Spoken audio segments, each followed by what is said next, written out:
So one major way that mindfulness helps reduce stress is by allowing you to look out for the mind traps that can play a role in your stress or your reaction to a stressor.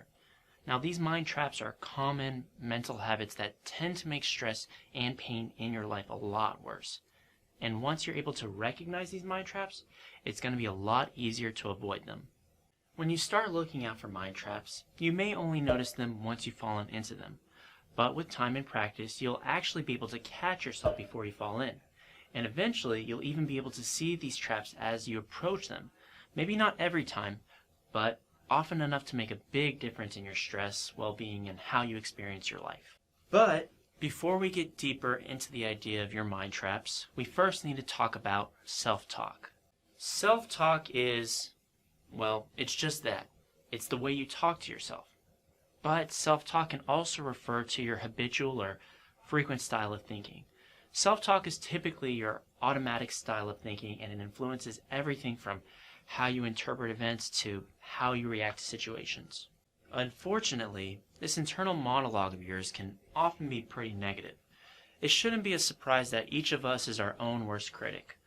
We're often unbelievably hard on ourselves. For example, after doing something you regret, you may have had thoughts like, "I'm such an idiot," or, "Oh, I hate myself." Or maybe you overanalyze a single regrettable action and make huge, unreasonable assumptions like, "I'll never get this right, there's no point in trying, and things will never change." But consider this. If a friend constantly said a bunch of negative things about you, how would you feel? You might feel sad and angry, and you probably wouldn't want to hang out with that person anymore. So, if we were to change the scenario a little bit, and if you said these negative things to yourself, you'd be making yourself sad and angry, and you probably wouldn't like yourself either.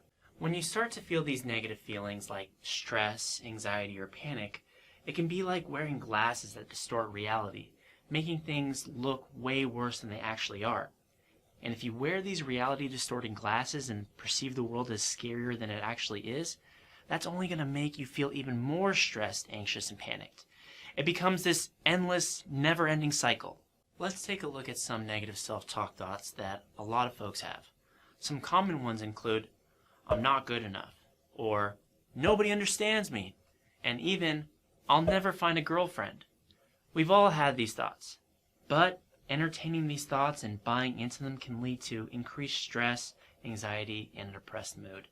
And before you know it, these negative thoughts about your life will turn into critical thoughts about yourself like, "I don't deserve good things just because I'm a bad person," or even, "No one will understand me because I'm different and odd and I don't belong." And worse, "I'm the most undesirable person in the world. There's nothing interesting about me." So, how do we stop these thoughts from happening? How do we stop being so mean to ourselves? Well, that's where mindfulness comes in.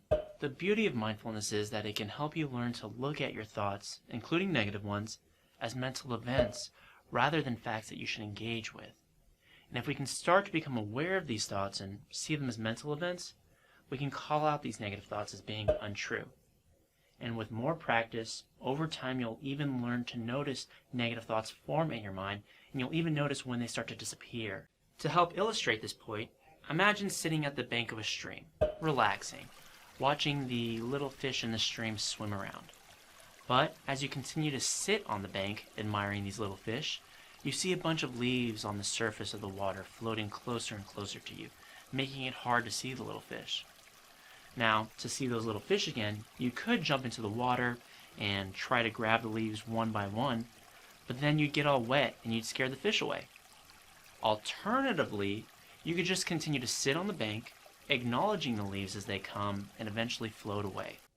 So in this detailed example, your mind is like the stream and your negative thoughts are like the leaves floating on the water. Instead of jumping into the river and engaging with these leaves, or in this case, negative thoughts, you could just notice them, labeling these thoughts as just temporary events that will come and go, just like leaves floating down a stream come and go. Jumping in and trying to clear them away from your mind will only make you tired and frustrated, and it won't get rid of all the thoughts. So while practicing mindfulness, you'll learn to become more aware of all that stuff that's in your mind without attaching to it, just being aware of it as it comes and goes.